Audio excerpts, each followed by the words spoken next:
एकातिर हुनुहुन्छ पारूहाङ, स्वर्ग, सूर्य र आकाशका सर्वशक्तिमान देवता, अनि अर्कोतिर हुनुहुन्छ सुम्निमा, पृथ्वीकी अद्भुत सुन्दरी देवी। नमस्कार, आजको यस रोचक चर्चामा यहाँहरू सबैलाई स्वागत छ। आज हामी एउटा यस्तो विषयमा कुरा गर्दैछौँ जुन सुन्दा जति आकर्षक छ त्यति नै गहिरो पनि छ, किराँत समुदायको समृद्ध परम्परा र उनीहरूका महान चाडपर्वहरू। वास्तवमा यो केवल चाडपर्वको कुरा मात्र होइन, यो त प्रकृति, मानव र ब्रह्माण्ड बीचको सम्बन्धको एउटा अद्भुत कथा हो। अब यो स्लाइडमा सबैभन्दा चाखलाग्दो कुरा के छ भने यहाँ उभो लाग्ने अर्थात् माथि जाने र उँधो लाग्ने अर्थात् तल झर्ने दुई बिल्कुलै विपरीत गतिहरू देखाइएका छन्। सुन्दा यो सामान्य लाग्न सक्छ नि, होइन? तर कस्तो अचम्मको कुरा छ भने ठ्याक्कै विपरीत दिशामा हुने यो दुई आन्दोलनले नै एउटा सिङ्गो प्राचीन संस्कृतिको उत्सव र उनीहरूको जीवनशैलीलाई शताब्दीौँदेखि परिभाषित गर्दै आएका छन्। खण्ड 1, दुई चाडपर्वको कथा, उभौली र उधौली। ल, अब यसमा अलि गहिरेर हेरौँ है त।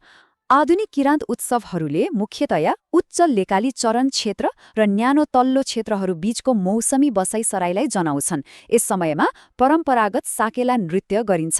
मानिसहरू राम्रो वर्षा, माटोको उर्वरता, बालीको सुरक्षा र उब्जनीको लागि प्रार्थना गर्छन्, अनि जाडोयाममा भित्राइएको प्रचुर फसलको उत्सव मनाउन सामूहिक भोजभतेर पनि गर्छन्। यहाँ हामी प्रष्ट देख्न सक्छौं कि शारीरिक गति, कृषि चक्र र साकेलाको त्यो अद्भुत लयबद्ध नृत्य कसरी यी मौसमी परिवर्तनहरूको केन्द्रमा रहेका छन्। तर यहाँनिर एउटा निकै महत्त्वपूर्ण प्रश्न उब्जिन्छ। माथि जाने र तल झर्ने यो लयबद्ध नृत्य आखिर कहाँबाट सुरु भयो त? आधुनिक उत्सवहरूको कुरा त हामीले गर्यौं, तर यसको वास्तविक जरा एउटा निकै पुरानो र गहिरो पौराणिक कथामा पो लुकेको छ। र त्यो अघिल्लो प्रश्नको सम्पूर्ण उत्तर हामी मुन्धुममा पाउँछौं। मुन्धुम बनेको किराँत समुदायको पवित्र मौखिक धर्मशास्त्र हो। यसैमा उनीहरूका पवित्र कथाहरू, परम्परा र पौराणिक इतिहास समेटिएका छन्। यी प्राचीन सत्यहरूलाई आजसम्म जीवित राख्ने र पुस्तौं पुस्ता हस्तान्तरण गर्ने मुख्य श्रेय नै यही मुन्धुमलाई जान्छ। खण्ड 2, जब स्वर्ग र पृथ्वीको मिलन भयो, पारूहाङ र सुम्निमाको कथा। कथा यसरी सुरु हुन्छ। एकातिर हुनुहुन्छ पारूहाङ, स्वर्ग, सूर्य र आकाशका सर्वशक्तिमान देवता, अनि अर्कोतिर हुनुहुन्छ सुम्निमा, पृथ्वीकी अद्भुत सुन्दरी देवी। मुन्धुम अनुसार पारूहाङले माथि स्वर्गबाट पृथ्वीमा हेर्दा सुम्निमालाई देख्नुभयो र पहिलो नजरमै उहाँको सौन्दर्यमा मोहित हुनुभयो। अनि के भयो त?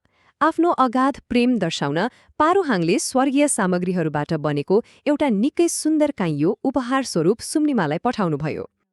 उनीहरूको मिलनले स्वर्ग र पृथ्वीलाई जोड्यो। सुम्निमाले पारूहाङले पठाएको त्यो स्वर्गीय काइयो सहर्ष स्वीकार गर्नुभयो, जसको अर्थ उहाँहरूबीच विवाह भयो। त्यसपछि उहाँहरूले सँगै 4 सन्तान हुर्काउनुभयो।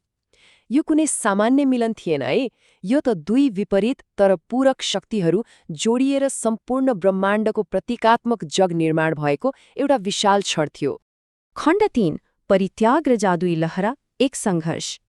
अब यो घटनाक्रम कसरी अघि बढ्छ त्यसतर्फ लागौं। सुरुमा पारूहाङले काइयो पठाउनुहुन्छ, त्यस लगत्तै विवाह हुन्छ। तर एक दिन अचानक पारूहाङ सुम्निमा र आफ्ना साना सन्तानलाई छोडेर स्वर्ग फर्कनुहुन्छ र लामो समयसम्म आउनुहुन्न। सोचौं त, त्यसपछिका सङ्घर्षका वर्षहरू सुम्निमाका लागि कति कष्टकर भए होलान्। एक्लै जङ्गलमा खाना खोज्नुपर्ने, सन्तान हुर्काउनुपर्ने, यसले सुम्निमाको गहिरो भावनात्मक पीडा र पृथ्वीको कठोर सङ्घर्षलाई छर्लङ्ग पार्छ। अनि त्यही कठोर सङ्घर्षको क्रममा एक दिन सुम्निमाले जङ्गलको एउटा चट्टानमा हुर्किरहेको शक्तिशाली जादुई लहरा फेला पार्नुहुन्छ। जब उहाँले त्यो लहरा चाख्नुहुन्छ नि, उहाँको शरीरमा अचम्मको नयाँ ऊर्जा, खुशी र शक्ति सञ्चार हुन्छ। त्यही वनस्पतिले उहाँलाई पृथ्वीको उर्वरता र परिवर्तनशील मौसमका रहस्यहरू सिकायो। वास्तवमा यो भनेको मानव जातिले प्रकृतिको चक्र बुझेर बाँच्न सिकेको एउटा अत्यन्तै शक्तिशाली प्रतीक हो। खण्ड 4, दिव्य पुनर्मिलन, सन्तुलनको पुनर्स्थापना। अन्ततः पारूहाङ फर्कनुहुन्छ। कुरा के रहेछ भने उहाँले आफ्नो परिवारलाई त्याग्नु भएको चाहिँ रहेनछ। बरु उहाँ त चोमोलुङमा अर्थात् सगरमाथाको चुचुरोमा गहिरो ध्यान गरिरहनु भएको पो रहेछ र त्यहीँबाट सम्पूर्ण ब्रह्माण्डको रक्षा गरिरहनु भएको कुरा प्रमाणित हुन्छ। उहाँहरूको यो महान पुनर्मिलनले संसारमा फेरि एकपटक पूर्ण, सन्तुलन र शान्ति ल्याउँछ। खण्ड 5 मौसमको लय, जहाँ पौराणिक कथा र वास्तविकता मिल्छन्। र यो तालिकाले त्यो कुरालाई अझ प्रष्ट पार्छ। हेरौँ त, उभौली वसन्त ऋतु अर्थात् वैशाख पूर्णिमामा पर्छ, जसको गति उँभो अर्थात् माथितिर हुन्छ। यो नयाँ जीवन, पालुवा र विकासको लागि गरिने प्रार्थना हो, जसले सिधै सुम्निमाको सङ्घर्ष र उहाँले पृथ्वीबाट प्राप्त गरेको शक्तिको कथालाई जोड्छ। त्यसैगरी उधौली जाडोयाम अर्थात् मङ्सिर पूर्णिमामा पर्छ, जसको गति उधो अर्थात् तलतिर हुन्छ। यो अन्न बाली भित्राएकोमा प्रकृतिलाई दिइने धन्यवाद हो, जसले पारूहाण र सुम्निमाको त्यो महान दिव्य पुनर्मिलनलाई दर्शाउँछ। त्यसो भए यो सबैको मुख्य सार के हो त? सारमा भन्नुपर्दा यो एउटा अनन्त लय हो।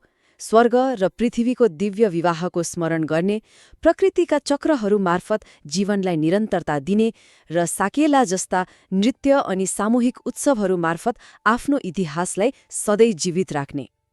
किराँत समुदायले मुन्धुमको यो पवित्र कथालाई केवल सम्झिने मात्र होइन नि, उहाँहरूले त यसलाई आफ्नो जीवनशैली, आफ्नो बाँच्ने आधार र आफ्ना चाडपर्वहरू मार्फत हरेक दिन प्रत्यक्ष रूपमा बाँचिरहनु भएको छ।